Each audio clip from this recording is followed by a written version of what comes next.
ये पहला उदाहरण है भारत में जहां भगवान को धोखा दिया जा रहा है कि केवल बात केदारनाथ की नहीं है, बात तो विश्वनाथ की भी है।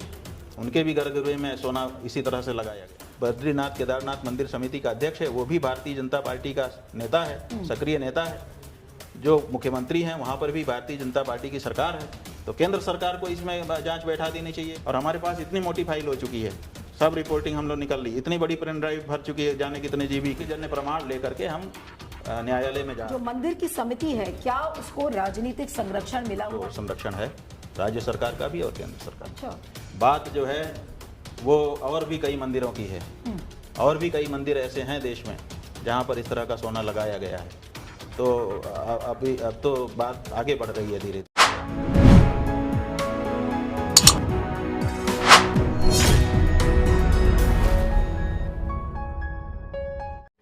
केदारनाथ का जो सोने का जो घोटाले का आपने उठाया था, पिछले बार भी आपने उठाया, लेकिन केदारनाथ की जो मंदिर समिति थी उसने सारे उन आरोपों को खारिज कर दिया। आपको क्यों लग रहा है कि इतना बड़ा गोल्ड स्कैम कोई भी उसको उठाने के लिए तैयार क्यों नहीं है आज उस इशू को? देखिए, मंदिर समिति के जो अध्यक्ष हैं उनका बयान आया है, उनके खारिज शब्द कह देने से आरोप खारिज हो गया। अगर आप ऐसा मानेंगे तो हम समझते हैं कि ये उचित नहीं होगा। उन्होंने कौन से ऐसे प्रमाण दे दिए जिनके आधार पर यह कहा जा सके कि अब ये बात खत्म हो गई? केदारनाथ में जो सोने का घोटाला हुआ है, आज भी वो सवाल जहाँ का तहाँ बना हुआ है, क्योंकि वहाँ पर अब सोना नहीं है। नहीं, लेकिन जो मंदिर की समिति है, क्या उसको राजनीतिक संरक्षण मिला हुआ है राज्य सरकार का, केंद्र सरकार का, और इसी वजह से कोई इसमें जांच नहीं हो रही है? देखिए, मंदिर समिति अगर अकेले होती, पहले तो हम लोग यही समझ रहे थे कि शायद समिति की तरफ से गड़बड़ियाँ कुछ जो हो रही हैं, लेकिन इतनी सारी बात उठने के बाद भी कोई कुछ नहीं बोल रहा है। तो अब हम लोगों को ऐसा लगता है कि शायद उनको संरक्षण है राज्य सरकार का भी और केंद्र सरकार का। लेकिन अब तो दिल्ली में भी केदारनाथ मंदिर बनाने की बात हो रही है, वो एक अलग बात मंदिर है। बन रही है। कहीं भी आप मंदिर बना दीजिए, 1,00,000 मंदिर बना दीजिए, घोटाला खत्म नहीं हो जाता है। भगवान शंकर के साथ आपने धोखा किया। आपने कहा कि हम आपका स्वर्ण मंडन कर दे रहे हैं आपकी दीवारों का, और पीतल और तांबा ले जा करके जड़ दिया। शंकर जी क्या सोच रहे होंगे? अभी तक व्यक्ति को धोखा देते हुए देखा गया था। ये पहला उदाहरण है भारत में जहां भगवान को धोखा दिया जा रहा है। नहीं, तो भगवान को धोखा देने वाले ये लोग कौन हैं? अगर आपने कहा कि राज्य सरकार, केंद्र सरकार का संरक्षण मिला हुआ है, तो आज जिम्मेदारी किसकी बनती है इसके लिए? प्रधानमंत्री की? देखिए, किसकी जिम्मेदारी बनती है? जो कि मुख्यमंत्री है, जो वहाँ पर मंदिर को संभालने के लिए समिति बनी है, पहली जिम्मेदारी उसकी बनती है। वहाँ पर जो कुछ भी होता है, अच्छा होता है तो उसका श्रेय उसको होता है, बुरा होता है तो उसका दोष उसका होता है। और चूंकि उत्तराखंड के मुख्यमंत्री का संरक्षण उस समिति को होता है, वो संरक्षक होते हैं, तो स्वाभाविक है उनकी भी जिम्मेदारी बनती है। प्रधानमंत्री नरेंद्र मोदी ने भी अभी तक कुछ भी नहीं बोला केदारनाथ सोना घोटाले के बारे में, कुछ भी हमने किसी की तरफ से देखिए, आज नहीं बोला, लेकिन एक समय आएगा बोलना पड़ेगा, क्योंकि अब तो जहाँ तक हम लोगों को पता चल रहा है कि केवल बात केदारनाथ की नहीं है, बात तो विश्वनाथ की भी है। उनके भी गर्भगृह में सोना इसी तरह से लगाया गया है। अच्छा। बात जो है वो और भी कई मंदिरों की है, और भी कई मंदिर ऐसे हैं देश में जहाँ पर इस तरह का सोना लगाया गया है।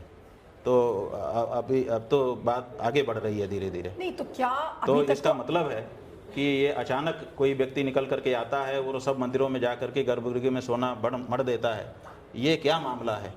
और हमारे राजा रणजीत सिंह ने काशी विश्वनाथ के मंदिर के ऊपर सोना मढ़ा, कितने साल हो गए, धूप लग रही है, ताप लग रहा है, वर्षा हो रही है, वो उसकी चमक खत्म ही नहीं हो रही है। और ये गर्भगृह के अंदर का सोना ये 6 महीने में पीतल हो जा रहा है। नहीं, ये आपने बहुत महत्वपूर्ण बात कही। आपने कहा कि केवल ये केदारनाथ मंदिर का मामला नहीं है, इसमें विश्वनाथ और भी देश के कई मंदिर हैं। ये बड़ी बात आप कह रहे हैं, इसलिए मैं आपसे पूछ रही हूँ कि क्या अब इसको लेकर एक बड़ी मुहिम या एक बड़ा कैंपेन आप शुरू करेंगे? और हो सकता है कि आप ही के जरिए और आप ही के द्वारा इस तरीके का एक ऐसा कैंपेन खड़ा हो कि मोदी जी मजबूर हो जाएंगे बोलने के लिए, क्योंकि ये बड़ा मामला है। अगर देखिए, कौन मजबूर होगा हम नहीं कहना चाहते हैं, लेकिन हम ये चाहते हैं कि भगवान के साथ अगर कहीं छल किया गया है तो अब वो सामने आना चाहिए, क्योंकि ध्यान दिलाए जाने पर भी समिति के लोग जांच कराने को तैयार नहीं हैं, बल्कि जो लोग इसको उंगली दिखा रहे हैं कि भाई यहाँ गड़बड़ी की बात चल रही है, जरा स्पष्ट करो, उन्हीं को वो आरोपी बनाने की कोशिश कर लेकिन रहे हैं। अगर आपसे सबूत की बात की जाएगी कि शंकराचार्य जी अगर ऐसा कह रहे हैं तो वो सबूत लाएं, सबूत कहाँ से आएगा? क्या आपके पास ठीक सबूत है। है? अगर आपने विश्वनाथ जी की बात की या केदारनाथ की बात की तो क्या आपके पास सबूत है? अगर आज पूछेंगे तो आपके सबूत दे सकते हैं?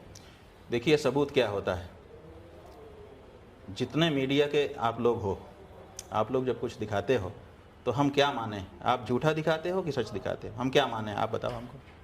हम तो जो सच, मैं पर्सनली अपनी बात कर रही हूँ और जिस प्लेटफॉर्म के लिए मैं 2 प्लेटफॉर्म्स के लिए काम करती हूँ, अपनी जिम्मेदारी से सच्चाई को दिखाने की ठीक है कोशिश ना? करती तो हूँ। आप कहते हैं कि सच्चाई, और आप अगर ना भी कहो तब भी हम जब आपका चैनल देखते हैं तो ये मान के देखते हैं कि ये सच ही दिखा रहे होंगे, झूठ दिखा रहे हैं। ऐसा अगर हमको पता चल जाए तो हम आपका किसी का चैनल नहीं देखेंगे।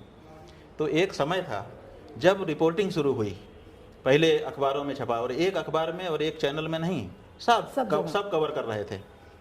मास मीडिया कवर कर रहा था, देश का जो मेन स्ट्रीम का मीडिया है वो भी कवर कर रहा था, छोटे अखबार भी कवर कर रहे थे।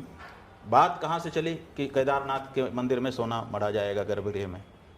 फिर रिपोर्टिंग हुई कि दिल्ली से, बम्बई से बहुत बड़े ट्रक में बड़ी सुरक्षा के साथ सोना चला है, 230 किलो सोना।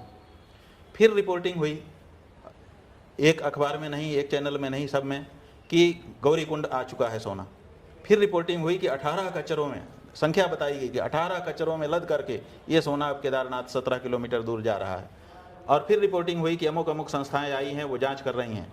फिर रिपोर्टिंग हुई कि चांदी का जो पत्थर पहले से जड़ा गया था वो उखाड़ दिया गया है। फिर रिपोर्टिंग हुई कि अब लगाया जा रहा है, 3 दिन तक वो लगाने की रिपोर्टिंग हुई। उसके बाद फिर वीडियो दिखाए गए, फोटो निकाल करके छापे गए कि सोना मढ़ दिया गया, लकदक दिव्य भव्य हो गया है।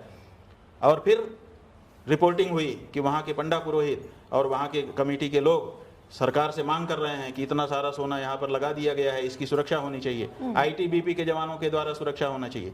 फिर वहाँ की राज्य की सरकार ने आईटीबीपी की ड्यूटी वहाँ लगा दी, बहुत सारे सैनिक आ गए, 6 महीने तक उसकी सुरक्षा करते रहे।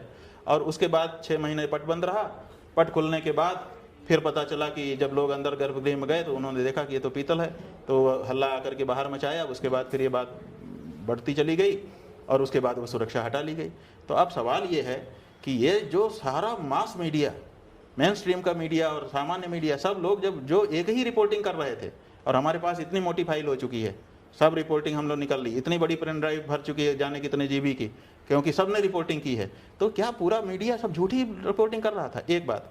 और दूसरे, कोई खंडन इस बीच में बद्रीनाथ केदारनाथ मंदिर समिति का नहीं आता है कि ये मीडिया जो रिपोर्ट कर रहा है कोई सोना ऐसा नहीं लग रहा है। उस समय तो कोई खंडन नहीं किया गया। उस समय तो वक्तव्य दिए गए कि हाँ ये आज ये हो गया, आज ये हो गया, आज ये हो गया। तो आप ये जो रिपोर्टिंग हो रही थी, इस रिपोर्टिंग को आप मौन होकर के स्वीकृति दे रहे थे, इसका खंडन नहीं कर रहे थे, क्यों? ये सवाल है। और दूसरे, वहाँ पर जब सोना नहीं लगाया गया था तो फिर आईटीबीपी के जवानों की ड्यूटी क्यों लगाई और इतना सारा पैसा उस मद में खर्चा कैसे कर दिया गया? और तीसरे, जब ये प्रकाश में मामला आ गया तब से लेकर के 1.5 साल का समय बीत गया है लगभग, अभी तक जांच क्यों नहीं कराई गई? क्या ये प्रमाण नहीं है? नहीं, ये जांच कौन कराएगा? क्या ये प्रमाण नहीं है? नहीं, बिल्कुल आप ठीक कह रहे हैं, लेकिन ये जांच की शुरुआत क्या कहां हमारे से होगी? देश का सारा मीडिया जो है झूठ दिखा रहा था? केवल केदारनाथ मंदिर समिति का अध्यक्ष ही सच्चा है, बाकी सब झूठे हैं। आपके मुताबिक जांच किसको शुरू करनी चाहिए? क्या केंद्र भाई सरकार सबसे पहले मंदिर समिति के अध्यक्ष को मांग करनी चाहिए कि गलत आरोप लगाया जा रहा है, नहीं कर रहा है।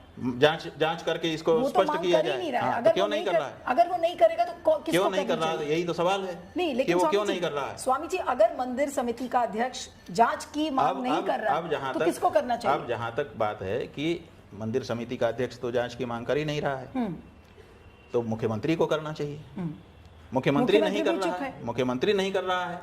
तो चूंकि वो जो बद्रीनाथ केदारनाथ मंदिर समिति का अध्यक्ष है वो भी भारतीय जनता पार्टी का नेता है, सक्रिय नेता है। जो मुख्यमंत्री हैं वहाँ पर भी भारतीय जनता पार्टी की सरकार है। तो केंद्र सरकार को इसमें जांच बैठा देनी चाहिए, क्योंकि आखिर तो अंतिम में तो केंद्र सरकार बदनाम होगी ना। जो भारतीय जनता पार्टी का मुख्य नेतृत्व है, आखिर तो वो बदनाम होगा कि उसी पार्टी की सरकार है। तो उनको चाहिए कि वो जांच करवाएं, अपने मुख्यमंत्री की गलती है तो उसको सही करें। मोदी जी कहते रहते हैं कि देखिए डबल इंजन का विकास है, यहाँ तो डबल इंजन का भ्रष्टाचार दिख रहा है मुझे।